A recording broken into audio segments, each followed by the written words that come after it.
Good morning, class 7. Good morning, ma'am. How are you all? We are fine, ma'am. So, class, in the previous session, we have started our chapter number 10, that is the medieval society. We have done till here. We have studied that how the historians divided our history into two parts. First one is early medieval period, that is from 8th century to 13th century. And what about the late medieval period? It is from 13th century to 18th century. Okay. Now we are going to study about the empire of Krishna Dev Rai, that is the Vijayanagar. And there is a story related to the Krishna Dev Rai Kotriyar, Tenali Rama. ठीक है, तेनाली रामा कौन थे? कृष्ण देव राय के court के अंदर वो काम किया करते थे, ये हमने पढ़ लिया था. Now we are going to study about the story of Tenali Rama. Tenali Rama कौन थे? किसी को आइडिया? Yes, class 7. हमारे टीवी पे भी आता है तेनाली रामा. हर दिन एक नई स्टोरी के साथ आता है जो हमें कोई ना कोई मोरल वैल्यू सिखा के जाता है. तो इस स्टोरी के अंदर ये बताया गया है कि कृष्णदेव राय के एम्पायर में एक दिन थीव्स की गैंग आ गई थी. थीव्स आ गए थे, चोर आ गए थे, और वो इतनी ज्यादा चोरियां कर रहे थे विजयनगर में कि सभी लोग परेशान थे और वो पकड़ में भी नहीं आ रहे थे. तेनाली रामा ने सोचा कुछ ना कुछ उपाय तो हमें सोचना पड़ेगा और इन चोरों को पकड़ना हो. उन्होंने पूरे विजयनगर में ये अफवाह फैला दी कि तेनाली रामा के पास क्या है? बहुत सारे गोल्ड कॉइन्स हैं जो उसने छुपा के रख रखे. तो एक दिन उन्होंने अपनी वाइफ को कहा कि तुम्हें पूरे गांव में ये र्यूमर फैला देना है कि हमारे पास बहुत सारे गोल्ड कॉइन है, और अगर ये र्यूमर फैल गया तो चोरों तक जरूर पहुंचेगा. और चोर क्या कोशिश करेंगे? हमारे घर चोरी करने की. राइट. तो तेनाली रामा की कोई स्ट्रैटेजी चल रही थी, एक प्लानिंग चल रही थी कि कुछ ना कुछ ऐसा हो कि वो मेरे घर चोरी करने आए और मैं उसको पकड़ लूं. उन्होंने अपनी वाइफ को ये प्लान समझा दिया. पूरे गांव में ये अफवाह फैल गई. क्या फैल गई? कि तेनाली रामा के घर में गोल्ड कॉइन्स. अब आया बड़ा मजा, चोरों को भी पता पड़ गया.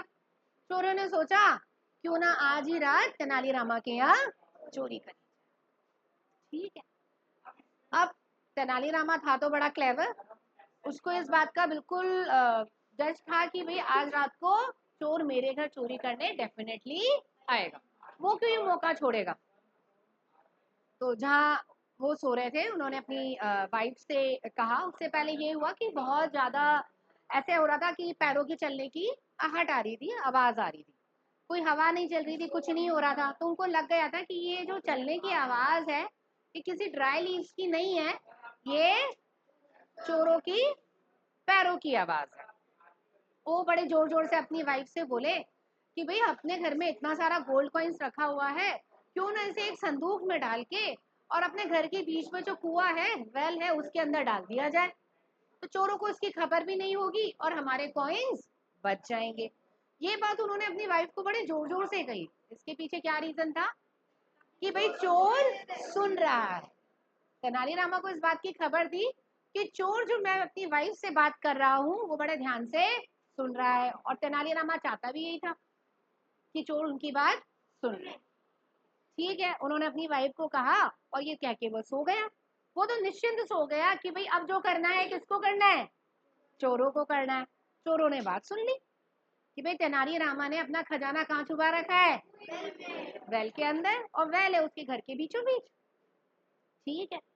अब वो चोरी करने के लिए उसके घर के अंदर एंटर हुए और डायरेक्ट पहुंच गए वेल के पास, कुएं के पास. और कुएं में तो पानी भरा हुआ था. अब वो चोरों ने सोचा कि अब करें क्या, करें तो क्या करें, निकालेंगे कैसे. तो उन चारों ने ये सोचा कि हम ऐसे करते हैं, इस कुएं का पानी निकालना स्टार्ट कर देते हैं. पानी निकालेंगे और अपने आप वो संदूक हमें दिखाई दे जाएगा। उन्होंने क्या करा, पानी निकालना स्टार्ट किया। पानी निकालते रहे निकालते रहे निकालते रहे, और क्या हो गई, मॉर्निंग हो गई, सुबह हो गई। मॉर्निंग होते ही तेनालीरामा उड़ गया, उसकी वाइफ उड़ गई। तेनालीरामा भागता हुआ चोरों के पास आया कि भैया तुम क्या कर रहे हो।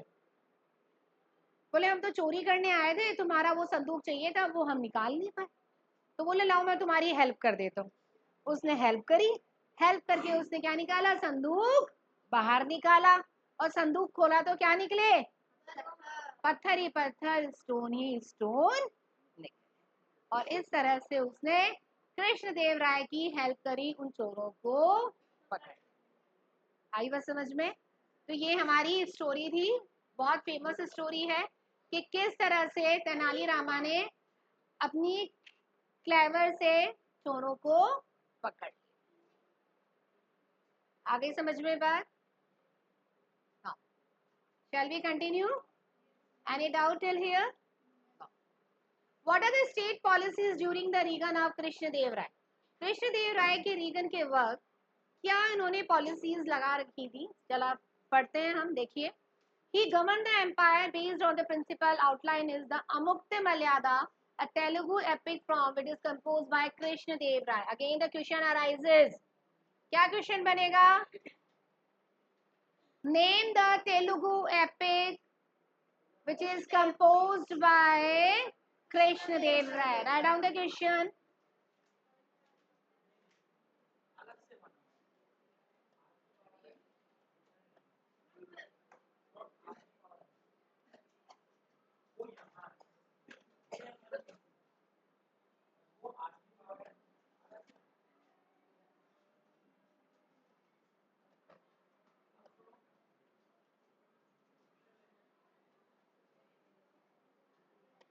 Which is composed by Krishna Dev Rai.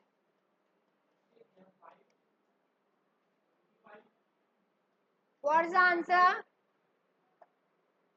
Amukta Malyada. What is the name of the epic poem? Amukta Malyada. To increase the kingdom's income, they developed new lands, ordered the clearing of forests in some areas, and carried out a large project in drink water for irrigation around Vijayanagar. Vijayanagar empire में और नए land develop करने के लिए कृष्णदेव राय ने कुछ forest land को clear करवाया।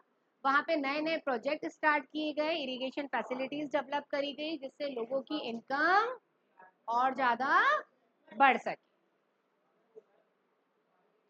During his rule, he had strict control over his minister and punished them severely for any wrongdoing. He abolished unpleasant taxes such as the marriage tax.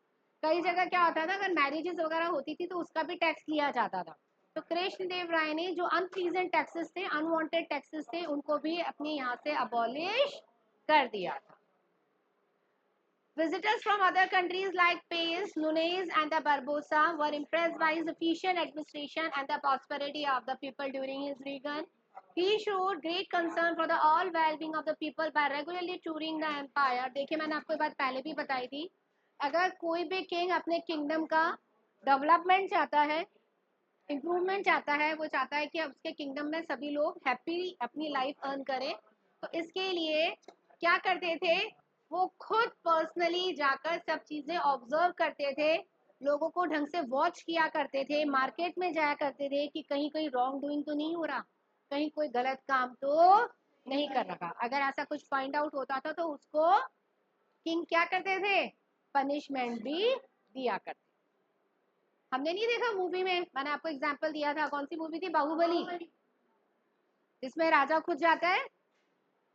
तो ये अपने प्रजा को देखने जाते हैं कि हमारे किंगडम में लोग सही तो वर्क कर रहे हैं ना, कुछ गलत प्रैक्टिसेस तो नहीं हो रही है। Krishnadeva Raya maintain the friendly relationship with the Portuguese on Albuquerque's request Krishnadeva Raya permitted the construction of the, क्या करी थी उन्होंने, फोर्ट बनाने की आजादी दी थी, क्योंकि ये कौन थे, कौन थे, ये पोर्तुगीज थे। कौन थे, पोर्तुगीज। और कृष्ण देव राय की पोर्तुगीज से अच्छी फ्रेंडशिप थी, तो उन्होंने उनको यहाँ पर फोर्ट बनाने की अनुमति दे दी थी। उस फोर्ट का नाम क्या था? Which is made by the Portuguese in the Vijayanagar? Bhaktikar. What is the name of the fort? Bhaktikar. Similarly, the Portuguese soldiers played a positive role in Krishnadev Rai's success against the Ismail Adil Khan of Bijapur. जब कृष्णदेव राय की बीजापुर के राजा से fight हुई थी, battle हुई थी, उस वक्त भी पोर्तुगीज सोल्जर्स ने हेल्प करी थी। किसकी? कृष्णदेव राय। क्लियर है? आगे चले। Marvelous temples of Hampi gift from the Krishnadev Rai's time. When Krishnadev Rai became the king, Hampi is the capital of Vijayanagara. It is an important place with incredible buildings, two special temples, that is the Virupaksha and Vithala. कौन से दो important temples हैं? Virupaksha and Vithala. The Virupaksha temple is huge and dedicated to Lord Shiva. Virupaksha किनका temple है? Lord Shiva. It has tall towers and the beautiful carvings with amaze anyone. The Vithala temple is a masterpiece. It has a famous stone chariot. पूरा stone का बना हुआ है। कहा जाता है कि विठला टेम्पल के अगर पिलर्स पे अगर आप जोर जोर से अगर मारते हैं तो उस पे से क्या निकलती है? आवाज आती है। वो आवाज ऐसी होती है जैसे कोई म्यूजिक प्ले हो रहा। आई बात समझ में? ये एक मास्टरपीस है, बहुत बड़ा मास्टरपीस है, एक अमेजिंग मास्टरपीस है पूरी दुनिया के लिए कि किसी तरह के अगर आप पिलर्स पे इस तरह से मारते हैं तो उसमें से एक मेलोडियस आवाज आती है।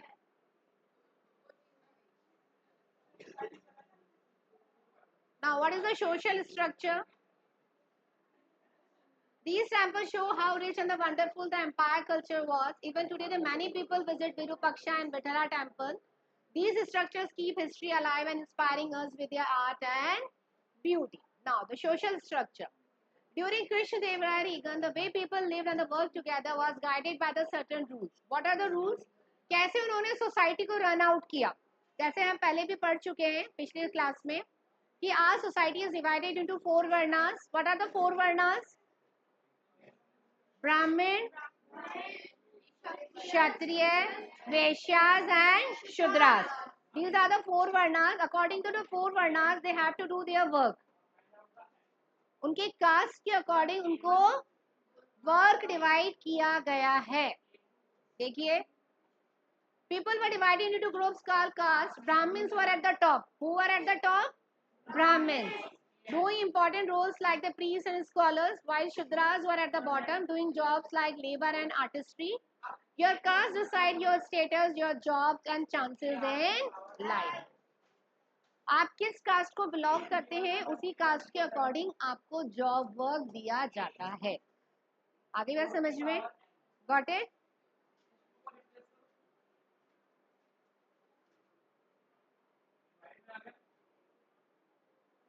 Krishnadeva Raya was top in the hierarchy. Below him were nobles. देखिए, कोई भी राजा, जो कोई भी किंग होता है, वो अपने एम्पायर को अकेला होल्ड नहीं कर सकता, अकेला रूल आउट नहीं कर सकता। कोई ना कोई हेल्प करने के लिए चाहिए होता है। तो इनकी हेल्प करने के लिए कौन थे? Nobles. Who were there? Nobles. So the nobles are the very important person who help the king to run the empire.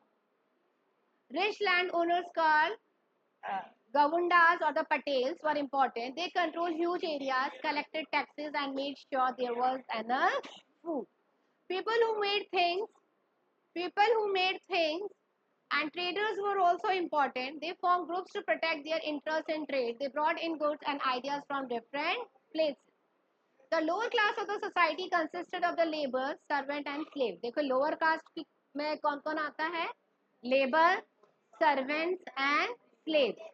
These people were involved in manual labor, agriculture work and domestic service. जो हमारे घर के household work करते हैं, agriculture से related जितने भी work करते हैं, वो सब किस में इंक्लूडेड होते हैं? हमारे लोअर कास्ट के अंदर। भाई अपर कास्ट में तो कौन आ गया? टॉप कास्ट में ब्राह्मण्स। ठीक है। Women, especially from upper class, had the specific role. They are expected to follow the rules and mainly handle household duties. Some women from the noble family receive education. जो Nobel class की families की जो women's हुआ करती थी, उनको एक special privilege मिला हुआ था कि वो घर पे ही रहकर अपने एजुकेशन कंप्लीट कर सकती थी। उनको स्कूल जाना अलाउड नहीं होता था, कॉलेज जाना अलाउड नहीं होता था, but they can do their study eight there palace only. ठीक है,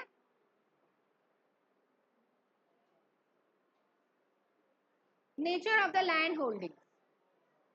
अब लैंड किस तरह से डिवाइडेड थी, लैंड किस तरह से डिवाइडेड थी?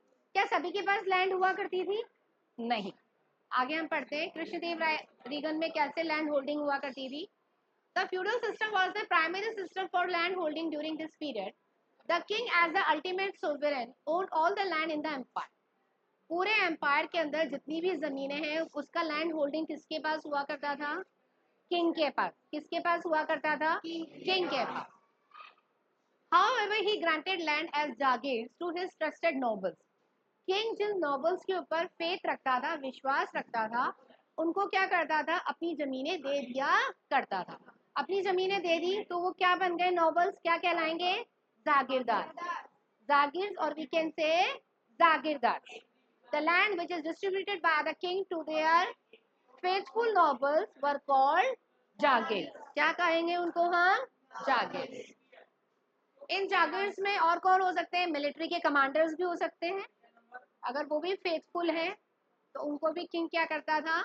लैंड डिस्ट्रीब्यूट कर दिया करता था। और एडमिनिस्ट्रेशन के तौर पे अगर कोई अच्छा काम करता है तो एज ए रिवॉर्ड भी उनको वो लैंड गिफ्ट कर दिया करता था। चलिए आगे।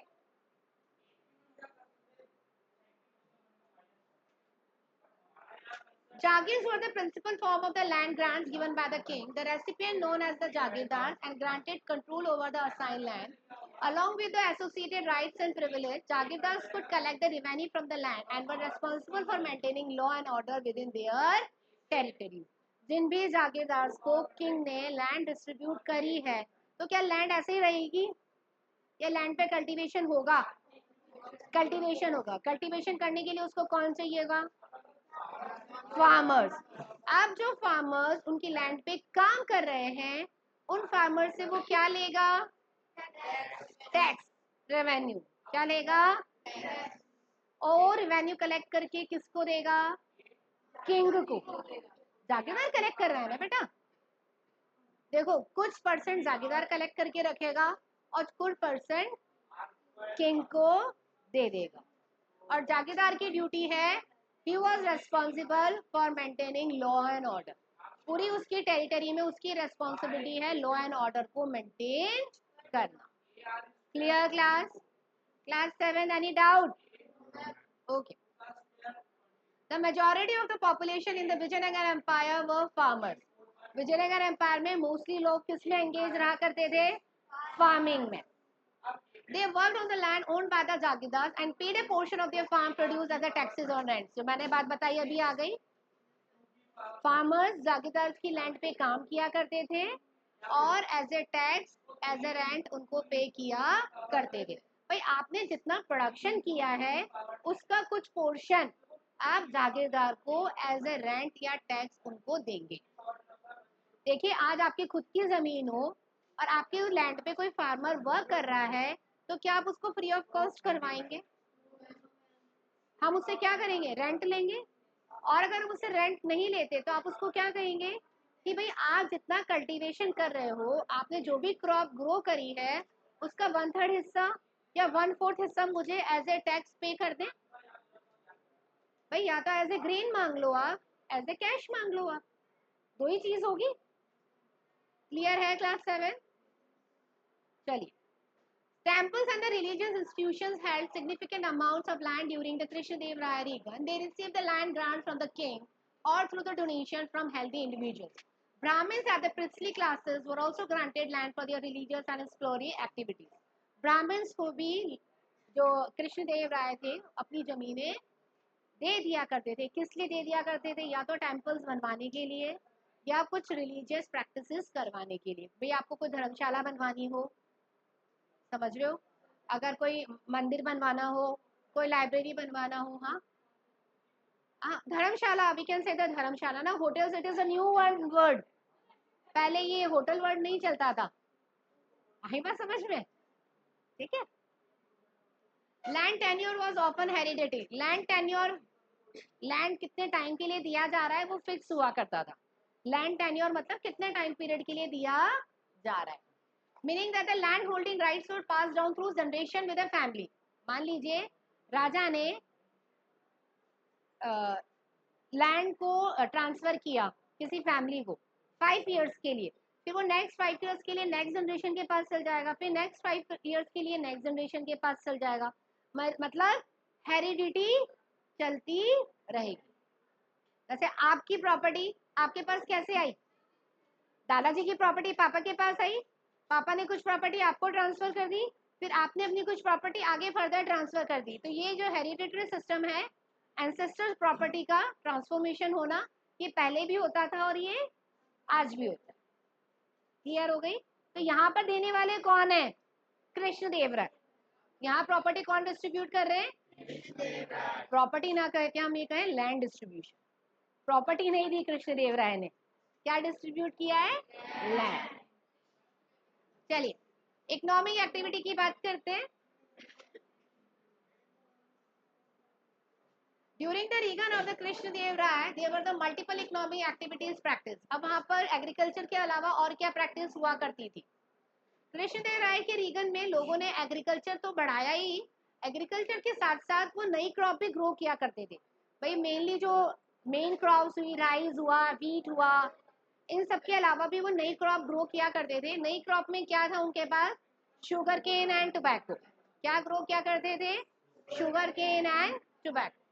Krishnadeva Raya reign saw a great increase in trade. जब यहाँ पे नई क्रॉप का प्रोडक्शन होना स्टार्ट हुआ तो यहाँ पे ट्रेड भी क्या हुआ, बढ़ गया। भाई शुगर केन से क्या क्या बन जाएगा, sugar and jaggery.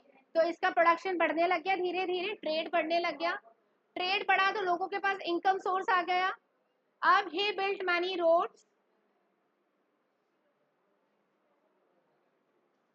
Bridges and help facilitate trade. अब क्या हुआ, जैसे जैसे ट्रेड बढ़ेगा तो ट्रांसपोर्टेशन के लिए हमें किसकी नीड होगी, रोड्स की। ट्रांसपोर्ट फैसिलिटी चाहिए होगी कि नहीं, या खुद के ऊपर उठा के लेके जाओगे सामान, क्या चाहिए होगा, ट्रांसपोर्ट फैसिलिटी चाहिए होगी, प्रॉपर रोड्स भी चाहिए होंगे, ब्रिजेस भी चाहिए होंगे। अगर रिवर टू रिवर है, रिवर टू रिवर कनेक्टिविटी कैसे करोगे, ब्रिज बना के। तो ये सब कृष्णदेव राय ने अपने एम्पायर में बनवाया। He also encouraged foreign trade and the Vijayanagara Empire become a major trading power in the Indian Ocean. अब शिपिंग के थ्रू भी, ओशन के थ्रू भी कृष्णदेव राय के रीगन में ट्रेड होने लगा। मतलब सिर्फ विजयनगर में बिजनेस नहीं चल रहा था, बिजनेस कहाँ जा रहा था, आउट ऑफ विजयनगर, इंडिया के बाहर। यस ऑफ कोर्स इंडिया के बाहर, तभी ओशन होगा। चलिए, Krishnadev Raya Regan saw a great growth in industry. He encouraged the production of textile, metalwork and pottery.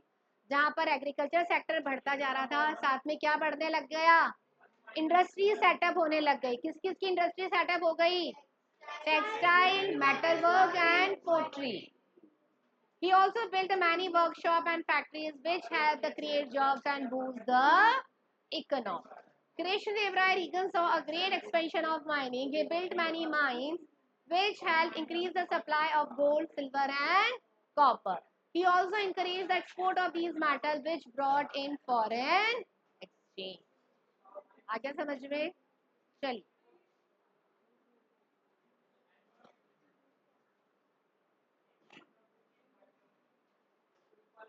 Now do the self-assessment. Question: which sector received significant support and patronage during Krishnadev Rai era? What's the under art, literature and culture? What step could reflect Krishnadev Rai's support of art and culture? Organizing art and literature. Very good. All of you done this in the book? All of you done? Okay. Now, the second ruler, Akbar. Who was the Akbar? Who was the Mughal emperor? कौन थे ये? Mughal emperor, Mughal साम्राज्य के राजा, Mughal emperor. What was the time period of the Akbar? 1556 to 1605. What was the full name of Akbar? Jalaluddin Muhammad Akbar. He was born in 1542 CE at Amarkot. कहाँ जन्म हुआ था इनका? What was the birth place? क्या है इनका? Amarkot. Akbar became one of the greatest ruler of India. He brought glory to the Mughal Empire. The historian called him Akbar the Great. Historians इनको किस नाम से जानते थे? Akbar the Great. Crowning of Akbar. Akbar sat on the throne at the age of 13 after the sudden death of Humayun. उनके father का नाम क्या था? हुमायूं. हुमायूं की सडनली डेथ हो गई थी जब अकबर कितने साल के थे? 13 ईयर्स के. तो अब उसमें एज फैक्टर नहीं देखा जाता है. अगर राजा के बेटा होता है तो उसमें एज फैक्टर नहीं देखते हैं. उसको उसी वक्त थ्रोन पे बिठा दिया जाता है, राजगद्दी पे बिठा दिया जाता है. तो बेटा आप ये 8th में पढ़ोगे, डॉक्ट्राइन ऑफ लैप्स. अडॉप्टेड सन अगर वगैरह होते थे तो उनको बिठाया जाता था, लेकिन इसके ऊपर भी बैंड लगा दिया था ब्रिटिशर्स ने कि अडॉप्टेड सन को राजगद्दी नहीं दी जाएगी. ब्रिटिशर्स ले लिया करते थे. राजा क्यों बनते? अपना एम्पायर को चलाने के लिए, अपने साम्राज्य को चलाने के लिए.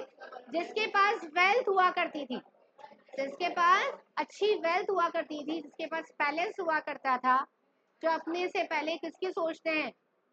अपने एम्पायर की, अपने लोगों की. ठीक है, चलिए.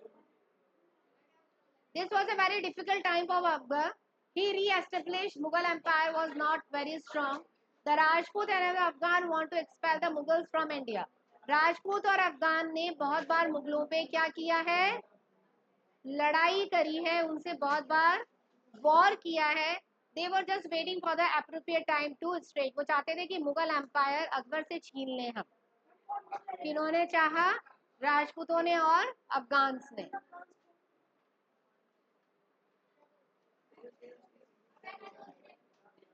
The second battle of Panipat. Hemu the commander in chief of the Afghan ruler Adil Shah. देखिए अफगान का राजा कौन था? आदिल शाह. अफगान का राजा कौन था? आदिल शाह. आदिल शाह का चीफ कमांडर कौन था? हेमू. अब ये चाहता था, अफगान का रूलर आदिल शाह चाहता था कि मैं दिल्ली और आगरा के ऊपर कब्जा कर लूं. उसने बहुत बार इसके ऊपर कब्जा करने की कोशिश करी. तो the two forces met at Panipat in 1556. 1556 में ये दोनों पानीपत में इनकी लड़ाई हुई, इसलिए इसको बैटल ऑफ पानीपत कहा जाता है. ये सेकंड बैटल ऑफ पानीपत है. इससे पहले भी एक बार बैटल ऑफ पानीपत हो चुका है. फर्स्ट बैटल ऑफ पानीपत में हेमू और अकबर के बीच में लड़ाई हुई थी. हेमू ने बहुत ज्यादा कोशिश करी कि मैं अकबर का एम्पायर उससे छीन लूं. अकबर के साथ जब लड़ाई हो रही थी पानीपत में, तो अकबर के किसी सोल्जर्स के द्वारा हेमू की आंख में क्या लग गया? एरो लग गया, तीर लग गया, जिससे वो अनकॉन्शियस होके गिर गया. और हेमू जब गिर गया तो हेमू को देख के उसके सोल्जर्स भी डर गए और वो वहां से भाग गए. तो अकबर की सोल्जर्स ने उसको अरेस्ट कर लिया और उसको खत्म कर दिया. उसको ले गए थे एम्पायर में. तो that is the battle of Panipat which was fought in 1556. Got it?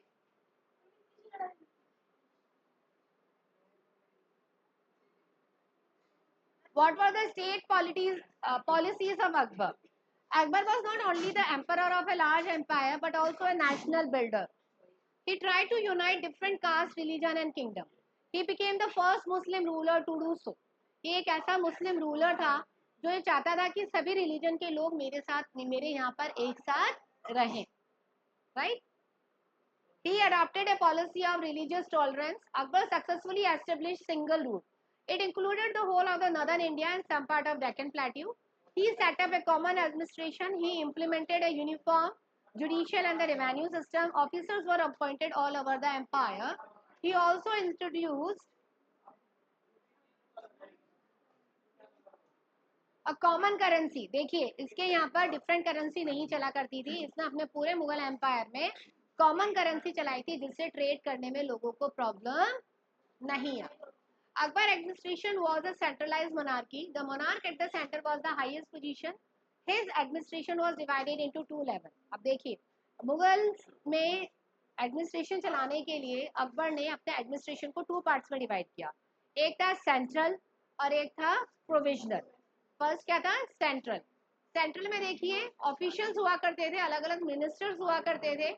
In officials को क्या नाम दिया गया था? दरोगा ए तख्ताल. क्या नाम दिया जाता था? दरोगा ए तख्ताल. इसका मतलब होता था supervisor of the royal mint. और दरोगा ए दाक मतलब होता था in charge of the mail. Mail मतलब हो गया जो भी लेटर्स वगैरह जो बाय हैंड इनको पहुंचाने होते थे ना एक एम्पायर से दूसरे एम्पायर में, उसके लिए. Akbar ruled over the welfare of the people. He made an appearance at the balcony every day called the jharokha darshan. ये लोगों को दर्शन करने के लिए अपने पैलेस से बाहर तो नहीं जाते थे, लेकिन अपने पैलेस की बालकनी में खड़े हो जाया करते थे और अपने प्रजा को क्या करते थे? दर्शन दिया करते थे. तो इसको लोगों ने क्या नाम दिया? झरोका दर्शन. From there people had a glimpse of Akbar. Glimpse of Akbar मतलब glimpse मतलब short look, देख लेना.